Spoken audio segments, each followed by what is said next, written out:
Sveiki visi, dabar aš darysiu kai ką kitą, tai yra 2 tutorialus, bent jau kaip aš moku.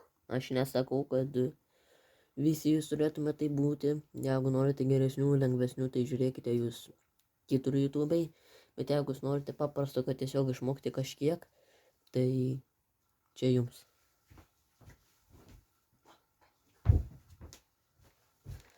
Tai štai kaip atrodo tradicinis 2 tai yra tiesiog 8 detalės, kurios gali judėti tam tikrais būdais. Kaip gali judėti visokiais taip šonais, gali judėti ir taip. Bet svarbiausia yra tai, kad jeigu išmaišai, reikia sudėti atgal, kad būtų vietose, ne spalvos, o visos detalės savo vietose, kad nebūtų va čia raudona, o čia kažkokios kitos spalvos. Tai dabar aš panaudosiu, kaip pasakiau, scramblą ir aš parodysiu, kaip pasakiau, žingsnį po žingsnio, kaip reikia išspręsti. Aš jums duosiu ir kitų situacijų, kurias jūs siūlyčiau ir būtų gerai, kad išmoktumėt. Ir panašiai.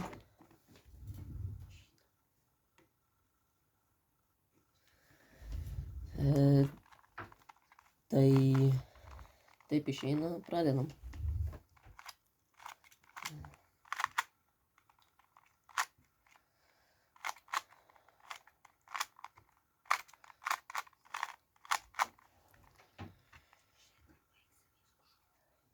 Tai aš va čia sumaišiau, štai kaip atrodo sumaišytas kubas. Aš tuoj pat vaikysiu kamerą, kad geriau matytumėt. Va kaip atrodo sumaišytas kubas. Va. Visaip yra detalės, matosi va, visur jos yra išdėliotos.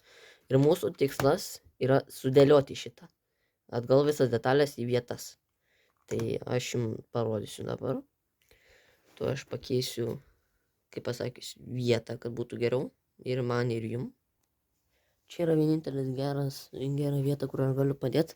Tai aš jums rodysiu iš arčiau. Aš kamerą, kadangi nelabai matau. Ir yra tamsus apsėtimas, tai aš tuoj čia pasidėsiu kubą. Čia va šitoje vietoje. Ir tuoj jungsiu švies. Aš šviesą įjungiau. Tai dabar va geriau matosi visos spalvos ir panašiai. Išorinė šviesa yra dabar uždaryta, tai va. Man taip yra sunkiau, nes aš turiu va taip laikyti. Tai aš jums dabar išmokinsiu, bent jau kiek aš žinau, kaip išspręsti šitą. Tai pirma, aš galiu reguliuoti savo. Kad būtų lengviau, aš nusileisiu į apačią. Ir atsisėsiu. Tai pirmas dalykas, kurį mes turime visi padaryti, tai yra išspręsti baltą pusę. Siūlyčiau pradėti nuo baltos pusės, nuo čia. Kad būtų visa balta pusė teisinga, bet ir kad būtų aplinkoje esančios detalės teisingos. Tai negali čia būti balta ir tada čia kokia raudona, nes jeigu čia bus raudona, tada nebus teisingai. Tai jeigu va, turime čia oranžinę, čia mėlyną, va, čia mėlyną, ir mes norime va paimti šitą, čia oranžinę, čia žalią ir čia baltą. Tai mes iš pirmo surandame prie detalės, pasukame prie detalės, prie kurios mes norime pridėti. Tai va, čia balta ir va čia yra oranžinė. Kadangi čia yra oranžinė ir čia yra oranžinė, mes naudojame tokį lengvą tokį algoritmą. Taip nepasakyčiau, kad tai yra. Tai yra mes pakeliame šalia, tai yra detalė, kurį mes norime įkišti. Dažniausiai galime pamatyti, kad čia va balta, kuri buvo anksčiau, kuri netinka, palindo į viršų. Tada mes įstumėme, kad balta būtų čia. Kad balta, kuri buvo anksčiau va štai šitoj pusėj, būtų va šitoj. Tai svarbu žinoti, kur yra balta. Jeigu čia yra balta, tada balta turi atsirasti va taip. Tai jūs nuleidžiate atgal ir va jūsų pirmas 2 detalės. Čia yra 2 oranžinės, čia yra žalia, čia yra mėlyna. Ir jūs nieko negalvokite apie va tokias detalės kaip šita, kur yra raudona žalia, o čia yra mėlyna. Tai jūs apie šitas detalės dar nebijokite. Tai reiškia, kad šita detalė yra neteisyklingoje vietoje ir reikia ją pakeisti. Tai jeigu norime mes pakeisti detalę, mes iš pirmoje turime pastumti, kad būtų čia balta. Va, mes pastumėme, šitą detalę liks savo vietoj, nes mes pasuksime detalę, kad balta būtų čia. Čia priklauso nuo kaip detalė, bet svarbu, kad šita detalė nebūtų ten, kur šita, kad nebūtų va čia. Nes jeigu čia bus, tada jūs įkišite ją atgal į vietą. Tada mes nuleidžiame tam, kad va šita detalė grįžtų į savo vietą prie va šitų dviejų. Ir mes ištraukime va šitą detalę.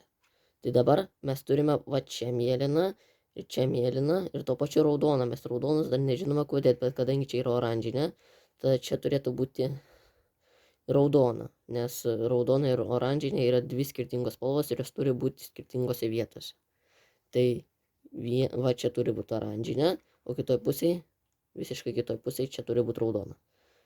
Tai kadangi ir vėl, dabar geriau galiu pasakyti, žiūrite į šitą baltą ir kadangi va čia yra irgi balta, bet čia yra mėlyna ir čia va yra mėlyna, mes pakeliame, kad mėlyna su mėlyna paskui galėtume mes taip sugrupuoti. Ir tada nuleidžiam atgal, tam, kad būtų va mėlynos dvi sugrupuotos va štais taip. Ir dvi oranžinės irgi sugrupuotos va štais taip. Ir paskutinė detalė, šį kartą mes turime baltą čia ir žalę čia. Kadangi čia yra žalia, mes žinome, kad prie žalės turime eiti. Bet dabar, kadangi čia yra balta, mes turime nustumti nuo vietos, kur turi eiti. Tam, kad galėtume va raudoną suporuoti. Bet kadangi mes čia raudonas neturim, mes pakeliam, įstumiam. Ir mes turime dvi žalias suporuotas. Tada nulenkėme į apačią. Ir mes padarėme pirmą lajerį. Tai yra visas va šitas dalykas, kurį aš dabar sukinėjau, jisai turi būti visas ta pati spalva. Nesvarbu, kokia čia yra geltona ar aplinkui. Bet jūs turėtume turėti čia baltą ir turėtume turėti va taip po dvi spalvas. Ir svarbu, čia priklauso nuo jūsų kubo, kokioj vietoj bus jūsų spalvos. Kai kuriuose yra kitokios spalvos, tai aš čia sakau palei mano yra standartinios spalvos, tai nieko daugiau nesikeis. Ir toliau mes, kadangi aš naudoju tą geresnį metodą, kuris yra biški taip sunkiau išmokti iš pradžių, tai mes turime va čia vieną geltoną ir mes toliau žiūrime tik tai geltonas detalės. Nesvarbu va kitos, svarbu tik tai geltonos. Tai pirma, kadangi čia yra viena geltona, mes visą laiką žiūrime taip į geltoną ir tada žiūrime į artimiausią dešinėje detalę nuo tos. Ir tada mes pažiūrime į apačią, padarom va taip, kad geltona būtų va taip. Ir tada mes turime čia geltoną. O kadangi mes čia turim geltoną, ne kitoj vietoj, mes galime padaryti tokį lengvą judesį, tai yra pakelti į viršų, kad būtų va taip dvi detalės. Tada pasukam į šoną, kad jos būtų va kita pusė. Tada mes nuleidžiame, kad būtų va šitos dvi suporuotos, arba geriausiai yra tiesiog, kad čia yra geltona ir čia yra balta. Ne visą laiką šitai bus suporuota. Tada mes vėl pastumėme, kad čia būtų va taip, nes dažniausiai va taip gaunasi, nebent jūs gaunate kitą būdą. Tada jūs pakeliate, kad būtų va taip. Ir tada jūs pasukate 2 kartus, kad grįžtų balta. Ir tada nuleidžiate ir jūs gaunate va čia visą geltoną. Taigi po trumpos pertraukėlės aš jums to pačiu parodysiu, kaip atrodo kiti dalykai. Kaip atrodo kiti būdai. Tai yra pirmas iš jų, kai yra va čia geltonas dvi ir lygiai kitoj pusėje yra irgi dvi geltonos. Tai mums reikia va tokį. Stumet va taip ir 2 kartus į šoną. Kam 2 kartus? Tam, kad šitą detalę, kuri aš tai čia, nebūtų čia. Nes jeigu bus čia, kai mes kitą judesį, kai mes padarom, kad nuleidžiam, tai irgi detalė turės tada nusileist, bet mes nenorim, kad ji nusileistų, nes čia yra balta, kad mes toliau darytume. Tai mes vėl pasukame, kad ji būtų va štai čia. Tada vėl pakeliame ir sujungiame abi dvi baltas ir tada nuleidžiame. Ir tada mes gauname vieną iš kelių kitų. Tai kita, kurią aš kaip tik gavau, tai yra lygiai tas pas, kur rodžiau patį pirmą. Tai yra, kai čia yra geltona, o kai čia nėra geltonos, o yra čia. Tai mes tą patį, kurį aš jau rodžiau, tai yra va šitą. Nuleidžiat, pasukat, pakeliat ir vėl pasukat 2 kartus. Ir tada jūs gaunate lygiai tą patį, tik tai reikia jums pasukti ir vėl iki čia. Tada jūs gaunate lygiai tokį patį kaip ir anksčiau. Ir tiesiog jūs galite taip pat išspręsti.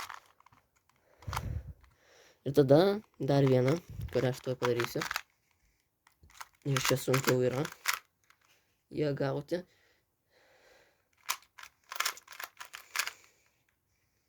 Tai yra, kai dvi geltonas būna va taip ir dvi geltonas būna va taip. Yra panašus, tik tai kai čia ir čia yra. Tai lygiai tas pats bus, tik tai aš vėliau to parodysiu. Tai jum yra reikalingas va šitoks, kur aš jau rodžiau. Tai yra va taip pakelėt ir tada du kartus, ne vieną, prisiminkit du kartus, kad čia būtų balta ir čia nebūtų baltos. Va šitą detalę, kad nebūtų čia baltos. Nes jeigu bus, tada jūs tiesiog nebegalėsit. Tada vėl nuleidžiat, pasukat, pakeliat ir sudarot va vėl baltą ir tada nuleidžiat. Ir tada jums nebus čia jokių geltonų. Ir tai yra gerai. Dėl to, nes geltonas bus va čia dvi ir va čia viena ir kitoj pusėje irgi viena. Tada jūs paimat čia, kur yra va šita ir šita. Ir tada vėl jūs tą patį darot. 1, 2, nuleidžiu, 1, pakeliu, 1. Ir tada vėl nuleidžiat. Ir tada jūs gaunate va šitą, kurį aš jau rodžiu, kaip yra išspręsti. Tai aš tuoj greitai jums padarysiu. Ir dabar tuoj greitai padarysiu kitą. Nes jie yra tikrai gana sunkus, kad padaryti, jeigu nebuvo.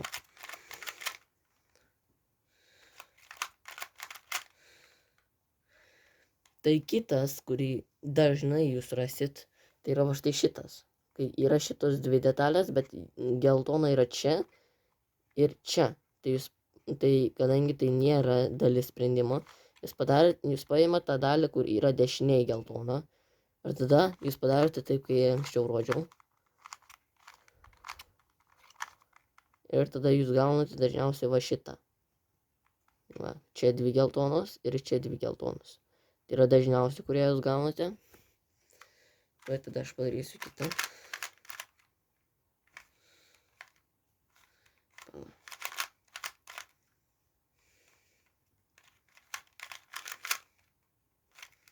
O čia sunkiai šitą kitą gauti.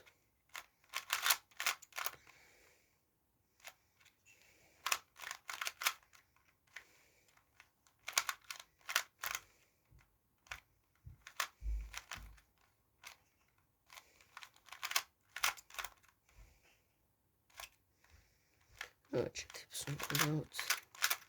Tuo trumpam sustabdysiu, kol aš gausiu. Tai va kita, kurią jūs irgi dažnai matysite, tai yra, kaip rodžiau, čia yra dvi geltonos, bet yra kita problema, čia ir čia yra geltonos. Tai yra biški lengviau ir jūs tą patį, ten reikės jums tai žinoti tik tai tuos du. Pakeliat, pastumėt 2 kartus, prisiminkit, kad čia turi būti balta, nuleidžiate, pastumėte 1 kartą, kad balta būtų čia, pakeliat ir vėl pastumėt į šoną, kad būtų balta čia ir čia. Ir tada vėl nuleidžiate ir jūs gaunasi lengviau, nes jums būna va šitas. Tai čia visi įmanomi. Ir kada jūs gaunate, jūs turite visą geltoną ir visą baltą, bet jūs galite pastebėti, kad visas čia nėra išspręstas. Tai dabar aš turiu tokį dalyką, kai yra dvi geros detalės, bet va šitos dvi nėra geros detalės. Tai mes dabar naudojam labai sudėtinga. Tai aš sakau jums, aš dabar eisiu biškį toliau, kad jūs galėtumėt pamatyti mane labiau kaip aš rodau. Tai jūs turite žiūrėti va į tą dalį, kuri yra visiškai spręsta. Jūs pakeliat ją ir tada žiūrit iš geltonos pusės. Va, čia ta mėlyna. Va, čia yra dvi spalvos, nesvarbu kurios, bet svarbu, kad jos būtų teisinglingose vietose, kad čia būtų 4 tos. Jūs pakeliat. Ir ta spalva, kuri yra čia, jūs ją pastumėt vienu. Ir tada jūs vėl pakeliat, kad balta būtų viršui. Ir tada jūs šitą pusę pasukat taip, kad jūsų spalva, kuri buvo, būtų taip. Tada jūs nuleidžiate ir tada jūs pakeliate šitą pusę, kad vėl sustatyti šitą pusę. Ir tada jūs vėl ir tada jūs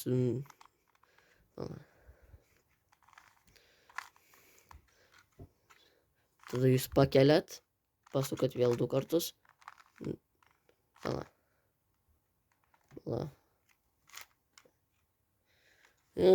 Po to, kai pasukė 2 kartus, jūs tiesiog pasukate taip, kad pabaigtumėt viską. Ir dažniausiai, kadangi jūs tai padarėt, jums telieka, kai viskas yra, jums tereik pasukti vieną pusę. ir jūs išsprendėte visą kubą. Bet yra kita dalis. Tuo aš čia padarysiu.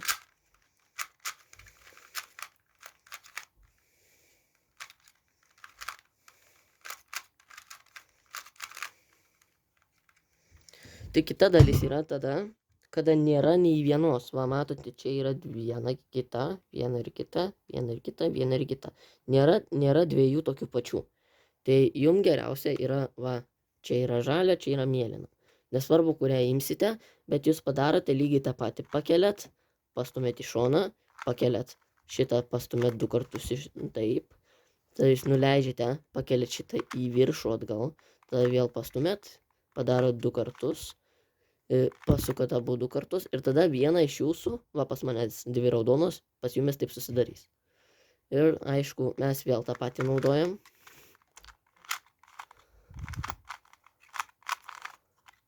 Ir tada mes pabaigiam. Čia yra dažniausiai kaip galima padaryti. Aš visą laiką tokius gaunu, tai jeigu jūs viską padarėte teisingai, jūs absoliučiai viską padarėt. Ir aš dabar darysiu tai, kas man labai nepatiks. Aš ant ekrano parodysiu judesius. Tai yra kitame video, aš aišku, tuo pačiu ir šitame video bus raidės. Ir tada aš parodysiu, ką reiškia sukiniai. Tai yra raidės U, tai yra va šita dalis į kairę pusę. Tada yra U su brūkšneliu, tai yra atvirkščiai. Tai yra sukti, o yra taip ir sukamės taip. Tai kaip pasakius. U yra į kairę ir U su brūkšneliu yra į dešinę. Toliau yra R. R yra, kada paprasta, tada yra į viršų. Va šitą pusę, dešinę, mes pasukame į viršų, o U su brūkšneliu mes tą pačią dešinę pusę pasukame į apačią. Toliau yra L. L mes, kai mes L, kaip pasakius, L, mes laikome visą šitą dalį su kairė ranka, tai mes sukame į apačią, kai yra L. Kairę sukame į apačią, kai yra L. O kai yra L su brūkšneliu, mes sukame su kairę pusę į viršų. Toliau yra D. Tai yra va šita apačia. Kai yra D paprasta, mes sukame va taip. Tai yra atvirkščiai negu šitas. Ir kai yra D su brūkšneliu,